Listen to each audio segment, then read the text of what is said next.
Welcome to our 2022 year-end recap and 2023 market outlook. My name is Greg Hansen, and I'm the Managing Director of Trust Investments for Legacy Private Trust Company. Joining me on the call today are two of our portfolio managers, PJ Schaefer and Connor O'Brien. We're going to cover first a look back at last year, and we'd like to think of it as a year to forget. We'll talk a little bit about inflation and interest rates and the dollar, and then we'll give you an idea as to what we're looking at heading into 2023. I think the thing that stood out to all of us the most looking back at last year was the negative impact of the Fed's interest rate hikes. So the Fed was hiking rates to try to stop or slow the pace of inflation. And when they did that, the price of all assets was negatively impacted. In a typical year, you'll have some diversification benefits from stocks and bonds. And so when one goes down, the other one goes up to offset that. What we've shown here on this screen is the returns year to date through the 27th of December for the S&P 500, the 10-year Treasury, and then a blended portfolio with 60% stocks and 40% bonds. Stocks had a down year, and that's to be expected in a rising rate environment, but it's not as bad a year as what we've seen in recent history, including 2002 and 2008. What was notable from our perspective was the performance of the fixed income markets, where the 10-year Treasury bond had a return of negative 18%, almost as bad as what we saw in stocks. And so when you carry that forward to a portfolio that's 60% stocks and 40% bonds, the return was the third worst on record there, only worse in years back during the Great Depression. So to see a year like 2022 up there with the global financial crisis, the tech bubble, the Great Depression, it begs the question, why? Because let's think about what happened in 2022. Let's say you went back to January 1st and told someone, hey, this year we're going to have 4.3 million jobs added in the US economy. That would be the second best year for job growth in US history. We're going to have 2% GDP growth, not as great as the 5% in 2021, but still solid and positive. We're going to have 12% top line growth for the S&P 500 and about 4 to 5% bottom line growth for the S&P 500. Oh, and by the way, it'll be one of the worst years of all time for stock and bond investors. And in fact, it's the only year where stocks and bonds are down more than 10% at the same time. People would call you a lunatic.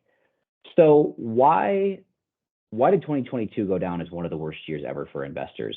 Well, the short and simple answer is that we had what was probably the most rapid tightening of monetary policy ever. Remember, a year ago, everyone, Fed included, and remember the Fed only has about 75 PhD economists on staff, everyone was predicting a slow, gradual, market-friendly rise in interest rates. You can see that in the blue line there. What we got was a fast, abrupt, severe, sharp tightening cycle that brought Fed funds up to about 4.5%, of course, all thanks to elevated inflation. So let's talk about 2023 now. Powell and the Fed obviously have a little bit of a credibility problem here. They've said that, they see it themselves, they missed inflation on the upside, and they've made it clear that they will do whatever it takes to squash that, even if it means bringing about a recession in the process. Price stability is more important than anything else to them. Therefore, they've said time and time again, we will not cut rates in 2023, no matter what. They've pounded that into our head. The market, which is the dark blue line here, has said, why should we believe you? And as a matter of fact, we don't believe you.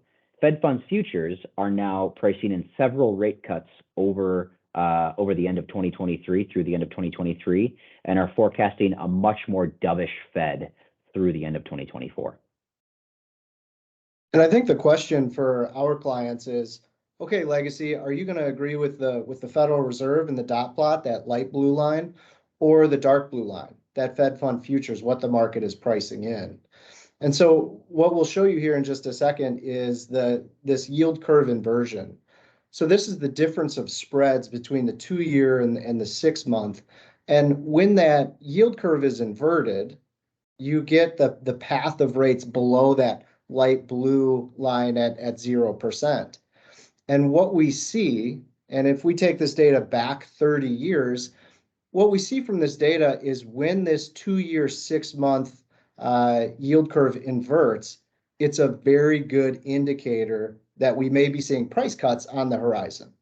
And so for us, Legacy, are we going to agree with the Federal Reserve, the dot plot, or are we going to agree more with the market? Well, this is a really good indication that we should believe the market. And we do think that we will see a Fed pivot or at least a pause here in 2023. The other reason why I think we do see sort of that Fed pivot is just the composition of the Fed. And so a little known fact, the Federal Reserve, it's actually broken into 2 different parts. You have a board of governors. Those individuals always vote. So think Jay Powell, Lael Brainerd. The other set of members are regional presidents. So you've probably heard in the news, Jim Bullard, Loretta Mester, Esther George. Well, these regional presidents, they also vote on policy, but not everybody votes. The regional presidents, they actually rotate. And so what we're looking at on this chart is on the left side, the dovish side, the blue side, those are individuals that want to see lower rates. They want to see the economy grow a little bit faster. On the right-hand side, the hawks, they're in red. They want to see high rates. They want to slow the economy down. And so when we look at the composition of the Fed in 2022, we actually had a really good Fed to fight 40-year high inflation. As I mentioned before, Jim Bullard, Esther George, Loretta Mester, 3 of the more hawkish members of those regional voting Fed presidents, well, they now step off in 2022. And they are replaced in 2023 by a much more dovish Fed, notably Austin Goolsbee, the Federal Reserve President of Chicago. So as we look into 2023, we will see a much more dovish tilt to the Fed. It gives us more credence in our belief that we will see a Fed pause in 2023 and potentially rate cuts. So again, more so agreeing with the market than that Fed dot plot. So you can't talk about current events and markets and macro without having a chart on inflation. And the question for all of this year, all of 2022, has been twofold. When will inflation peak and what will it peak at? And we now think we have an answer to both of those questions. So you have CPI here in light blue, you have PPI, which is inflation measured from the producer's perspective, that is in dark blue. If you look at this, it's very clear that inflation peaked this summer. The question now becomes, how long does it take to get from 7% down to the Fed's target at 2%? Is it 6 months? Is it 2 years? Or is it somewhere in between? At this point, though, whether you look at the government data, CPI, PPI, PCE, or you look at anecdotal data, look at shipping rates, look at lumber prices, look at the price of commodities or wage growth or trucking rates or vehicle prices or rents, or look at a chart of the price of gasoline. We can say with a fair amount of certainty that inflation has peaked, at least for this cycle. So when you think about what will take us from 7% to 2% inflation, what will help us get there? We think that housing is probably the most important piece of the puzzle. So housing, or shelter as it's sometimes called, makes up about 1/3 of inflation data. So where shelter inflation goes is obviously directionally very important for CPI. Now, we all know how much our houses went up in value, really, over the past few years. For the past few years, home prices have accelerated at about 20% a year clips. You see that there in the home price indices in green and in blue. However, if you look at the housing or shelter component of CPI, it's measured in another way. It's measured by something called owner's equivalent rent, or OER, it's usually shortened to. What that means is that data point is essentially how much money a property owner would have to pay in rent to be equivalent to their cost of ownership of the house. We do that because CPI is meant to measure the change in housing prices. Well, most of us have fixed rate mortgages. So the cost of home ownership doesn't actually change month over month for each of us. So OER is able to reflect the fact that that cost of ownership is always changing. OER usually has about a 12-month lag from actual home price indices. So while the change in home prices pulled CPI up over the past year or so, it will likely have the opposite effect, dragging CPI down for 2023 and likely into 2024. So you have inflation rolling over, you have a changing of the guard from rate hikes to rate cuts, and usually, not always, but usually that time period between the Fed's last rate hike, which will likely happen, sometime in the first half of 2023, and the first rate cut are usually a favorable time to be invested in the equity markets. Not always. The tech crash is obviously the one large exception here in blue, but usually it is a good time to be invested. So we've spent the majority of this call, or at least the major part of the first half, talking about inflation and what's going to happen with interest rates. That makes sense. That's the biggest piece of what moved markets in 2022 and a major theme in 2023. But there are some other things that sort of what we're watching in 2023. Here is just a estimate of earnings for the S&P 500. If we look at 2023, we are expecting sort of low single digits growth. I think as we look into 2023, if there is something that Legacy is paying very close attention to and what could sort of create some more turmoil in the markets, it is earnings revisions coming down sharply, right? We still have pretty expensive wage inflation. The trajectory is good, but still elevated. So when we look at 2023, what are some of the things that Greg will talk about as sort of our bear case is going to be some earnings revisions. But for right now, looking into next year, earnings still look to be very strong. The other thing we're paying attention to is the underlying consumer, right? Consumers are going to push the economy higher. Now, what this chart is, it talks a little bit about the health of the consumer. On the left-hand side is monthly excess savings. If you go back to where we were in 2020 with COVID, well, everybody was saving money every month because nothing was open. You couldn't spend money. Everything was being saved in bank accounts. And if we jump forward into 2022, you can see those blue bars are lower, they're negative. We are spending our excess savings. Now, the black line is the total amount of excess savings we have. It is still positive. We still have plenty of savings to fund this, but it is something that we're keeping an eye on. The other side is if we look at credit card debt. Right now, consumers are spending about $900 billion of credit card debt. Now, there is a concern that we've had from clients that say, well, a consumer's spending too much money, they're not going to be able to afford this debt. That's actually not the case. That light blue line is the percentage of credit card debt as a share of personal disposable income. Right now, consumers still have plenty of income coming in to pay that debt load. So for us, the underlying health of the consumer is still very, very strong. And as we look at another reason why the consumer is strong, it's the labor market. We get questions all the time about, are we in a recession? How deep of a recession are we going to be in when we get into one? I think the answer that Legacy has there is, as we look at a recession in 2023, if we do see one in 2023, we think it'll be relatively mild. And a main reason here is because the labor market is still very strong.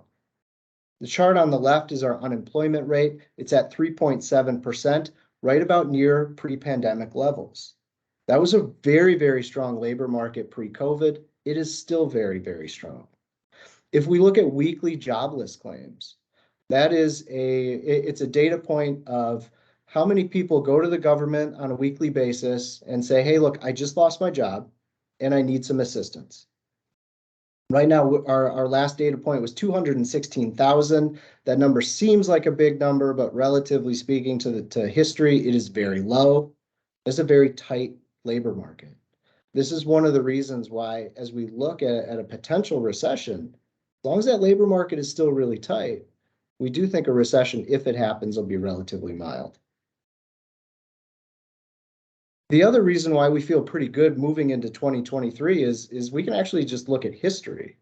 Now, this is data going back to 1928 for the S&P 500 annual returns and the 10-year Treasury. As Greg mentioned at the top of our call, both equities and fixed income were negative this year. Obviously, the rising interest rates had a lot to do with that. But as we look at history back to 1928, there has never been a period where stocks and bonds were both down in consecutive years. We feel pretty good moving into 2023, and specifically with fixed income. As Connor touched on, the Fed funds rate is very high, 4.5%, could get to 5%. Well, now our investors are getting paid to have bonds. And if we do move into a recession, if we see a recession, the Fed's reaction to that is going to be to cut rates. As rates come down, bond prices go up. So bonds in particular, we do feel good about next year. Equities, we also feel better about next year than this year, obviously. And we'll let Greg talk a little bit about sort of our risks, our bear case and our bull case to what we think is going to happen next year. So if you've been following the news lately, I think pretty much everybody that's been on has laid out a bearish scenario for how bad things are going to be in 2023. It'll be more of what we've seen in 2022, and they're all expecting a hard landing and a pretty severe recession. But as we go through this, you'll see that we don't think that's the most likely case. We do certainly have to acknowledge that it is a possibility if the Fed continues to hike interest rates and ultimately takes rates too high, pushing us into a recession. But we think other things could come into play as we go into the second part of 2023. And so we do have a base case and a bull case to lay out for you as well. Starting with the bear case, though, if we do see continued inflation and the Fed continues to raise rates, it's not inconceivable that we could see a hard landing. You'd see demand plummet, housing deteriorate, and unemployment accelerate. And back to what we were just talking about, if the consumer's strong, consumers about 70% of the U.S. economy. So if they're strong, the U.S. economy is strong. If they're not strong, if we have higher unemployment, that does have a pretty significant negative impact on our economy. In an environment like that, inflation would probably stay high. The Fed would continue raising rates. We'd see the dollar strengthen, which makes it more difficult for U.S. companies to export. And then we'd see negative earnings and negative GDP growth. However, we think some of the other cases are more likely. Going back to what the markets are pricing in versus what the Fed is saying for interest rates next year, the base case is really saying, what if the Fed pauses? So they don't necessarily change their interest rate policy dramatically, but rather than continuing to hike, they, within a matter of a few months here, say that they're done hiking and they're going to wait to see how their interest rate hikes play out before they take further action. In a case like that, we think we could see slow growth, not necessarily negative, not necessarily positive, but kind of close to zero, plus or minus a little bit in GDP. Demand would moderate, but still stay modestly positive. The labor market would rebalance. You wouldn't see the labor shortages that we have out there, but we wouldn't see a huge spike in unemployment either. Inflation would slow and decelerate, would still be there, but much closer to the Fed's target levels. And we would see rates relatively steady from that point forward, which means the dollar's steady, no big impact one way or the other for our exporting firms. And then we'd see low single-digit earnings growth and GDP growth. And so that's our base case. We assign about a 50% probability to that. The other case that we think could happen, remember, going back into 2022, the Fed was saying they wouldn't do much with interest rates. The markets were saying they would have to move much more aggressively, and the market was right there. The Fed was very wrong. So if we take that same logic and apply it forward here, if the market's right and the Fed is wrong, the markets are actually saying that there could be interest rate cuts in 2023. And in that case, we think we would see a soft landing in the economy. We'd see growth accelerating to some extent. Labor market would remain tight, so there would be a little bit of an inflation pressure from that. But at some point, we think inflation as a whole, excluding labor or even with labor considered, would come back closer to the Fed's target. The Fed actually pivots. So rather than just pausing rate hikes, they say they have to come in and later in the year start cutting rates to reaccelerate the economy. In that case, rates would decline, the dollar would weaken, and we get much stronger earnings growth, mid-single digits or possibly even a little bit stronger than that. And we would see GDP growth start to reaccelerate. If you want to be devil's advocate here or a conspiracy theorist, however you want to say it, looking out to 2024, that is an election year. So it would not surprise me if we start to see the Fed getting pressure from politicians to start to reaccelerate the economy into an election year. So if we lay all of this out, as I acknowledged, the bear case is certainly something we have to address. It's not something that we can dismiss entirely, but we assign a lower probability there of, say, 25%. We'd give a 50% probability to our base case. And we think there's an outside chance, the other 25% here, that we could see a bullish scenario. It's very unlikely that both stocks and bonds will be down a second straight year. And so somewhere in the market, we expect to find some opportunity. But between the base case and the bull case, we think we ascribe a 75% probability to the two of those. If you'd like more information on anything we've covered here, or if you have just general questions about the markets and the economy, feel free to reach out to any of us through marketing@lptrust.com.